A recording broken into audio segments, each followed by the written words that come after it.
All right, looks like we are live. Sorry about that bit delay. There is simply too much news going on. Let's see. Let's jump right into it, though. Kicking off kind of where we were at yesterday. It is summertime, so it is peak theme event season. This one starting out new. Clemmy's Best Indie Games Summer Showcase 2026 running this week. Again, just another kind of event festival showing off a bunch of new upcoming indie games. Thankfully, as we learned from an article from Gaming on Linux, news org that covers just that, gaming focused on the Linux platform, that there's a convenient place to view all of these events. And that is through Steam's Summer Showcase of Summer Showcases. So kind of all the ones that we went over yesterday, with the half dozen or so, as well as upcoming ones, they're all here. Kind of neatly packed in there. And guess what? There are more and more upcoming. Definitely seen some games kind of getting double repeated in these. That's fine. Let them get their exposure. A couple big ones coming up. Obviously, the Summer Game Fest coming June 5th. There is what? The Xbox Showcase comes out to Sunday, I believe. Showing off games have already been announced, as well as there's supposed to be a decent lineup of new games coming up. So definitely, we're going to try to stream that live if we can make it for Sunday. See if we can get some live reactions finally to one of these events. But yeah, just a deluge of new games constantly coming out. Easy way to keep track of those. Easy way to see what's coming up in the near to 2 to 3 years future. Speaking of events, though, today was also the PlayStation State of Play. We learned quite a bit. I made it. Not very far. There was a there we go, Wolverine trailer for the new upcoming Wolverine third-person action platformer. Thankfully, IGN has this page covering everything that was covered in the State of Play. So if you don't want to watch the whole thing real time, good link for you here. Let's see. God of War Laufey. I believe they said the game is not actually going to focus on Kratos. He's been replaced in his own game, and we take a look at Freya. All right, let's see how that works for you. Like we said, Marvel's Wolverine game looks just like a lot of action, a lot of nonstop. Although, in the little bit of the trailer that they showed, lots of lots of cutscenes intercut in between the gameplay. So a lot of criticism that the 007 First Light just got for basically hand holding for a lot. Not quite calling it a mixtape, but I don't know. That's definitely kind of Sony's MO. Little heavy cutscenes with solid but very rhythmic, repetitive gameplay, especially for these action games. You know, thinking about God of War, definitely copying that style. It feels like going through this quick, just because we have so much to cover. Until Dawn 2, Stuntman Hollywood, Murray, not sure. The upcoming Tomb Raider game that was already announced, Rayman Legends Retold, so another Rayman remake. Onimusha, Way of the Sword, Control Resident. We know this has been announced for a while. Looks like it could be a fantastic entry for the first one. You know, great results. See if they can recapture that. Phantom Blade Zero, another trailer. Silent Hill Townfall. I believe this might have been the first look at this new Silent Hill. Dune Awakening. We're going to cover that in a little bit. Marvel's Token Fighting Souls with their fighting game that's already been announced. Il got shown off like 2020. This game's been on my wish list for 5+ years. At least the original trailer was compelling enough to make me still hold out hope that it would still come out. Looks like we might finally get to see this thing. That's coming 2027. Please, just hopefully they've been building something crazy this whole time. Lost Wild. Bancho the Chef, not sure there. Looks like Dave the Diver developer is covering that one. Marathon Season 2, again, I think we'll get into that a little bit. No Rest for the Wicked, that game's already been out, so looks like again a full 1.0 release. Ace Combat 8, Wings of Thief. I think that's a new Ace Combat. Was the last one 7? Decent reviews for 7, I thought, so 8 hopefully joining. Dynasty Warriors 3 Complete Edition Remastered. Guess these titles are getting ridiculous. And yeah, that's about it for the game announcements. So moving on, again, keeping the pace up. Dune Awakening announcing today that they are coming both to Xbox and PS5 later September 22nd. As for PC right now, you can get into single player now. I think myself and lots of other people who did play Dune Awakening when it first came out, the first 80 hours, that's a ton of game, right? That's 2 full 40-hour work weeks. The first 80 hours of this game were absolutely incredible. Probably my most favorite game last year. It was only till the end game that things really got out of whack, but the first, like I said, 80 hours discovering Arrakis, going through this world, everything is kind of light. It's MMO light, open world survival light.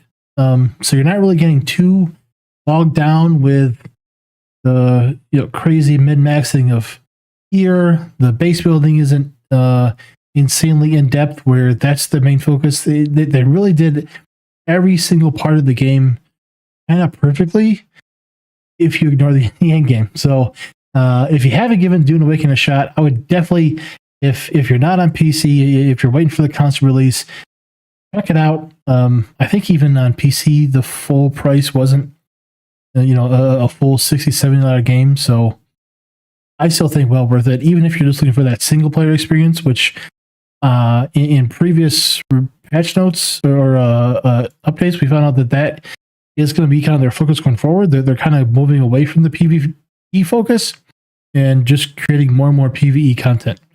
It's what they did with Conan Exiles and kind of what I think they're going to be doing with Dune. So good first 80 hours, and hopefully more and more good content for either the single player or small local co-op as well. Or not local co-op, but just co-op. Hell Let Loose Vietnam got delayed until August. They just had a play test. We got to play it for a little bit. It is definitely a game that is beyond myself, my skill level. The game ran for the most part okay. Definitely don't get into a helicopter. Definitely some, as you can see, people saying performance and audio were horrendous. It wasn't. It could have been better. Certainly compared to just World War II, Hell Let Loose. The game looked incredible. I would say running through the jungle, it might be the best jungle I've ever seen in a game. The foliage, the fact that you weren't just running through plants were actually stopping you. It felt dense. It felt like, oh boy, that VC is anywhere. Those trees are speaking, and they're speaking Vietnamese. Hopefully the delay lets them, fix these things. That's why you have playtests, right? That's why you put it out there, to get these results, get the feedback, put it out there to the public, and hopefully make some good changes.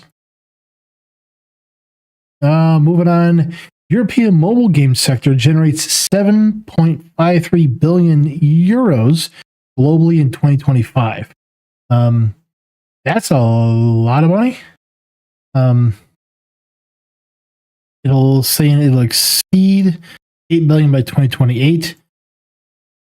It does suck that it's still these kind of mobile game companies like King controlling the lion's share of a lot of these, meaning they're not, even though we're seeing more games like Call of Duty, Fortnite, Rust make its way onto mobile. We're still seeing the classic mobile games, the classic, Clash of Clans, King stuff like Candy Crush are still dominating. I do think that is because the market skews towards non-traditional gamers, women who aren't, dedicated enough that want to buy or get invested into a PC or console market. Good to see them, growing. Good to see things improving. Just hopefully this is, continued good signs that it's a market, especially as console and PC prices continue to increase. This might be the way. Hopefully not, but might be. With that, going back to PlayStation, new data harvesting showed that PlayStation first-party sales see a modest rebound after half a decade of decline. But what they, like with most video game companies, they kind of peaked during COVID. They were able to capture, scoring in on everyone being, lots of people being home. So of course they're going to sit around and play more video games. So after that small dip, which you saw everyone kind of take a small dip, they are now coming back, rebounding with some strong sales in 2025. Good for them. Again, it's still interesting that they're deciding to move off of PC. Obviously, even though sales might have been there, it's a decision. Did they think that they lost out on potential console sales? Was the development cost of putting those games on PC too much? Who knows? But if their first party stuff, like Ghost of Yotai, or the Spider-Man games are going to continue to push ahead, I think it's interesting, certainly when you start factoring in the strong performance of Helldivers 2. Where does that fit in? Does that, it's certainly mentioned in the article, but just seeing, what's their decisions, what's their, they've clearly laid out that their intentions are to continue to improve and expand upon first party PlayStation games. As we know, they've been absolutely failing every step of the way with their live service stuff. Cancel game after cancel game, which we'll get a marathon in just a second. After this, it seems like they have two different plans and they're fighting against each other. Which one's going to come out? These high ticket, high production single player games like the announced new God of War game, or it's the live service ones. Are they hedging their bets by doing one and the other? A lot of money either way. Getting into that though, Marathon Season 2, I believe, kicks off today. Yep. With that comes, we had a trailer and it is on sale, I believe 30% off. Not great. There were talks originally of the game potentially trying to go free to play just to boost player numbers to keep that daily player count high enough to, justify people coming back. I don't think we're there yet. 30% is not 100%. So let's give it 1-2 more seasons. How long is this going to be? How many more months until we get there? It's hard to tell. 30% right off the bat ain't good.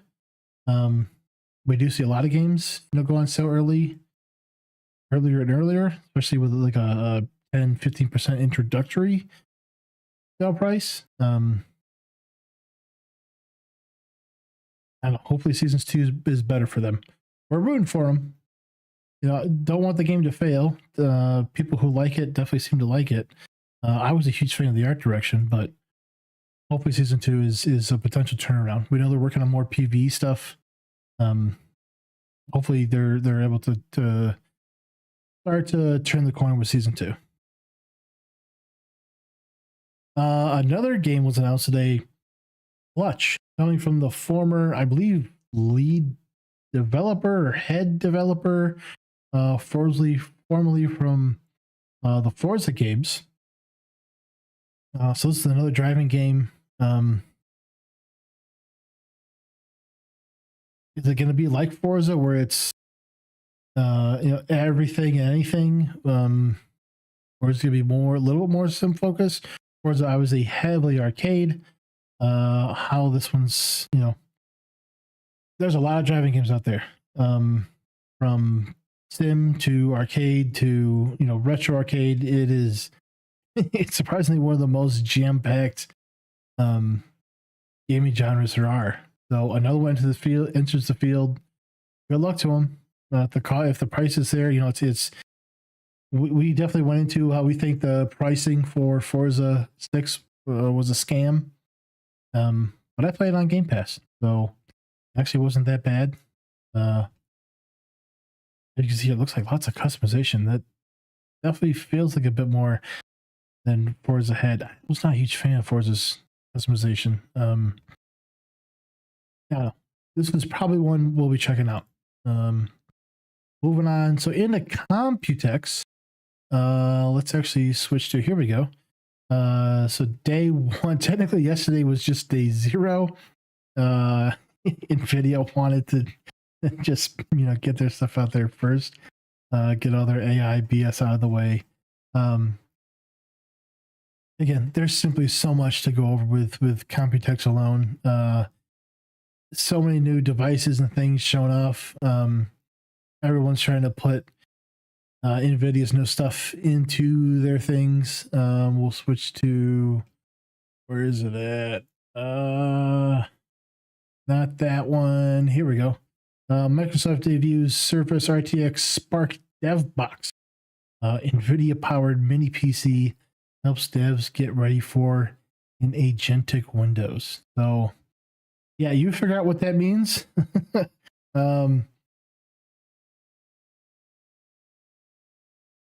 Again, it's hard to even keep track. So many buzzwords, so much nonsense that they're trying to push with AI that is confusing what they want us to feel. I don't know. Oh, and give me a second. Looks like I think I lost audio on my headphones. There we go. We're back. Moving on though. Interesting. Asus unveils the first Wi-Fi 8 router. I think I just bought a Wi-Fi 7 yesterday. It's interesting to see them. Is this going to be an American-made one? We know with the U.S. government pushing through I believe it was an executive order saying no more routers built outside of America could be sold in America, claiming it's a security hazard. I haven't seen whether this one, like I said, is going to be built inside the US. There are some exemptions for specific things from specific companies. It'd be kind of tough for any kind of company to release a new one of these, knowing that the entire American market is going to be banned. There's still obviously the rest of the world, but that's a lot of money you're now not playing for. We're definitely keeping an eye on the potential gaps and different things that are allowed through the router modem ban. See if this is one of them. Don't think it's going to be cheap. They can, what some of the higher end Wi-Fi 7s are $300+. I would expect this to be somewhere around the same. Hopefully what can help out with a lot of prices though is SK Hynix to double memory wafer capacity within 5 years. So if you don't know, SK Hynix, one of the big producers of components that make RAM. So I think they're actually making like the memory. I get the nomenclature wrong, but the actual hardware bits on a RAM stick that a RAM manufacturer like Corsair or someone who isn't making their own RAM, these guys make the actual modules, and those guys make the sticks. I don't know if Corsair is one of them, but I know that there's other like sort of second party companies, kind of like how NVIDIA makes the 590, but then MSI or one of their board partners actually makes the rest of the card, puts on their cooler, does custom overclocking, all that nonsense. This is the same thing. So SK Hynix to double memory wafer capacity. So wafer is the big chips that they can get sliced down into smaller bits to use for RAM, CPU, whatever it is that they're turning those wafers into. 2030 is still a long way out. 4 years of potential high prices, and is double even enough? From one company, that's the double in size as a company in 4 years. That's insane growth. That would be for them, I'm sure, over the moon levels of money. But one company doing this at the rate we're going, I don't even think this is enough. I had to get, another light transition. Talking about AI, Bernie Sanders, U.S. congressman here, pushes for 50% public ownership of American AI companies, proposes AI sovereign wealth fund that would hold direct ownership stakes in the largest AI firms. If you don't know, Bernie Sanders, independent / Democrat / socialist, from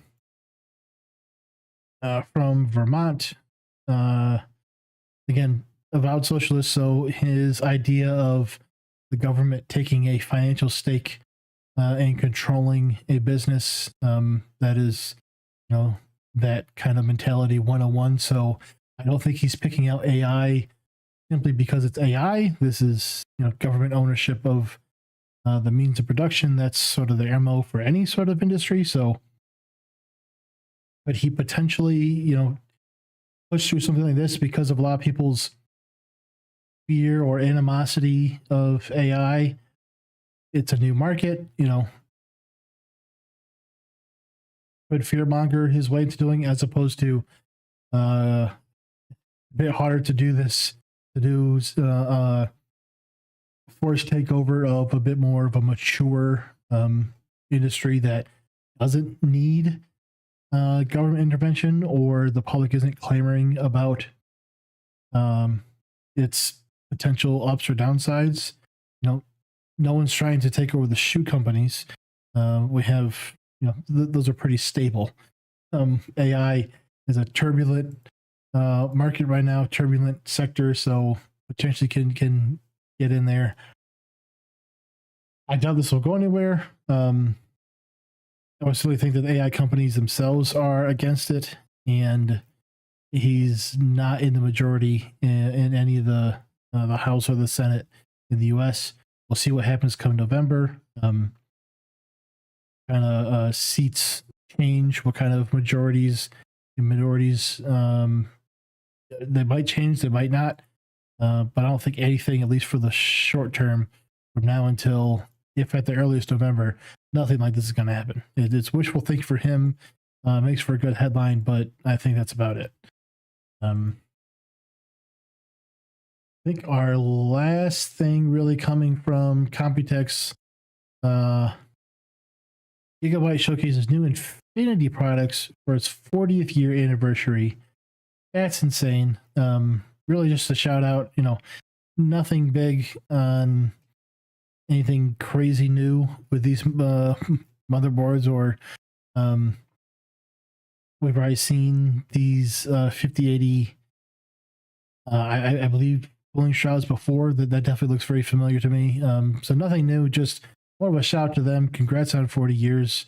It feels like such a ridiculously long time in the tech space, and to still be, not saying gigabytes at the absolute top, but to still be, putting out solid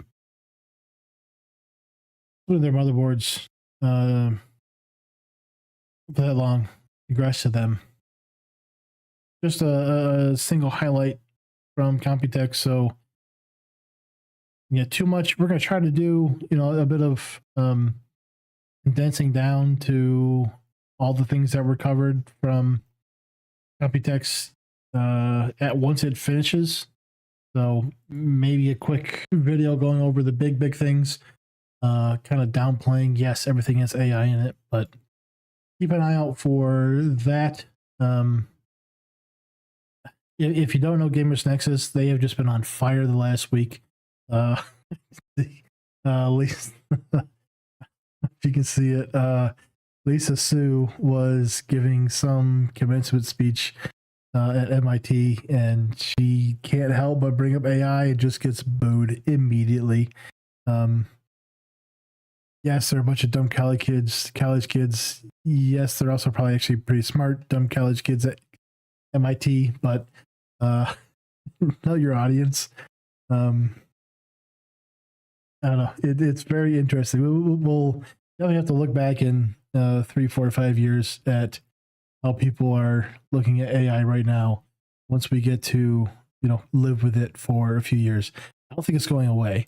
Anyone who has that notion that you can fight against it and keep it out completely, that's a joke. But to see how we end up living with it, is everyone going to have their personal AI agent like Jensen Huang thinks? Who knows?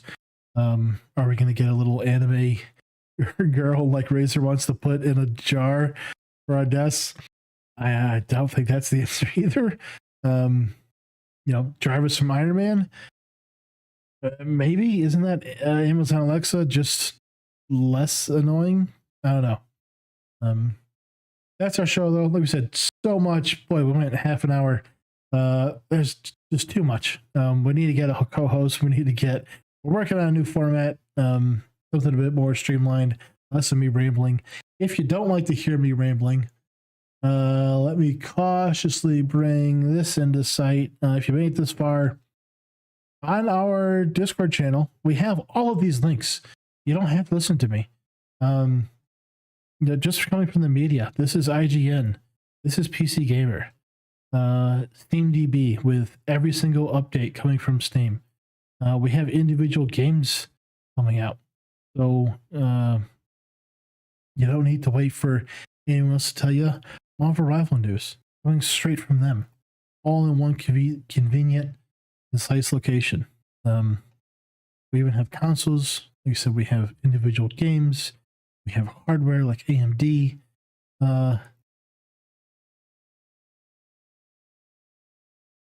Media.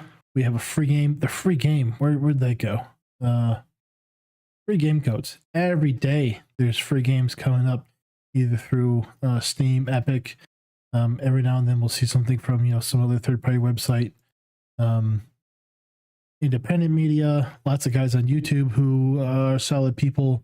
Developers, publishers, we go through this every single day. This is where we got all these stories from. So, you don't like me, my rambling, but you still want to get these stories, come check out the Discord. Everything's run by bots, so it's instantaneous. We pretty much don't ever miss a thing. Links in the description. Otherwise, if you made this far, thanks for that, and we'll catch you tomorrow, Monday through Friday, 8 p.m. Eastern. Thank you.